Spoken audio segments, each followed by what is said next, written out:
BD health ট্রিক্সে আপনাকে সুস্বাগতম।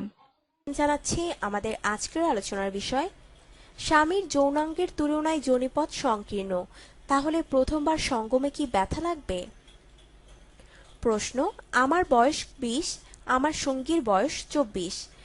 আমরা দুজনেই পরস্পরকে খুব ভালোবাসি। আমরা আগামী মাসে বিয়ে করব।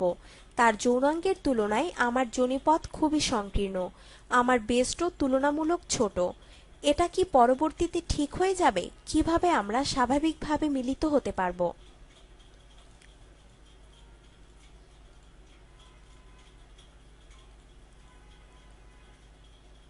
উত্তর: প্রথম যৌন সঙ্গমের সময় ব্যথা লাগবেই তার কোনো মানে নেই। অনেকেই কোনো ব্যথা অনুভব করে না। সামান্য ব্যথা লাগলেও সেটা খুব সহজেই সহ্য করা যায়। কিন্তু কিছু নারী ব্যথা লাগার ভয়ে এতটাই চিন্তিত থাকে যে যৌন সঙ্গমের আনন্দটাই ঠিক করে অনুভব করতে পারে না। ফলে প্রথম সঙ্গম সুখের হয় না। তাই প্রথম সেক্স করার সময় ব্যথা পাওয়ার ভয় করা অনুচিত।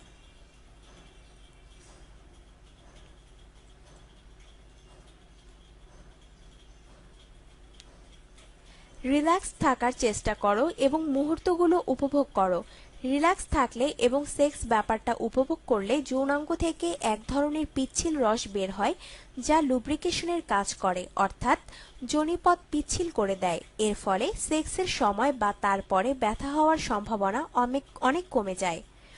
উপযুক্ত পরিমাণে লুব্রিকেশন হওয়ার আগে যোনির মধ্যে লিঙ্গ বা অন্য কিছু প্রবেশ করালে ব্যথা পাওয়ার সম্ভাবনা বেশি।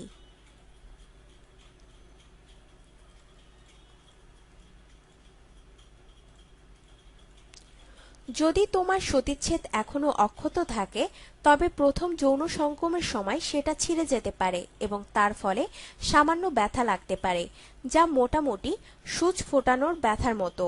তবে সতীচ্ছেদের গঠনের উপর নির্ভর করে এই ব্যথার মাত্রার হেরফের হতে পারে। অনেকের ক্ষেত্রে জন্মগতভাবে সতীচ্ছেদের মধ্যবর্তী ছিদ্রের আকার বড় হওয়াতে যৌন সঙ্গমের সময় সতীচ্ছেদ ছিন্ন হয় না এবং ফলস্বরূপ কোনো ব্যথাও লাগে না। সেক্স করার সময় সমস্ত রকম দুশ্চিন্তা ত্যাগ করে রিল্যাক্স থাকার চেষ্টা করো।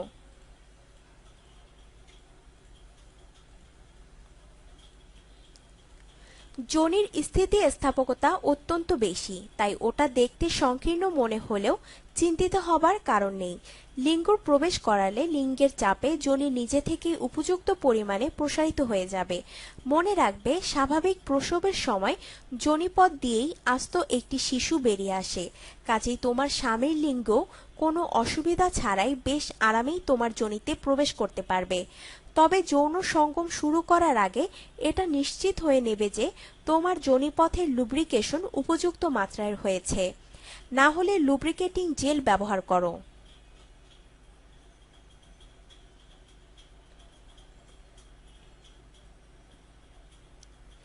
নিজের স্তনের সাইজ নিয়ে অকারণে চিন্তা করো না। ওটা অনেকটা জিনগত ব্যাপার। তাছাড়া দেহের ওজন বৃদ্ধি বা হ্রাস পাওয়ার সাথে সাথেও স্তনের আকারের পরিবর্তন হয়।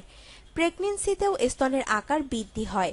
বয়স বৃদ্ধির সাথেও স্তনের আকার ও আয়তন দুটোই পরিবর্তিত হতে থাকে। সুতরাং স্বাস্থ্যকর খাবার খাও, নিয়মিত এক্সারসাইজ করো এবং অহেতুক স্তনের আকার নিয়ে চিন্তা পরিত্যাগ করো।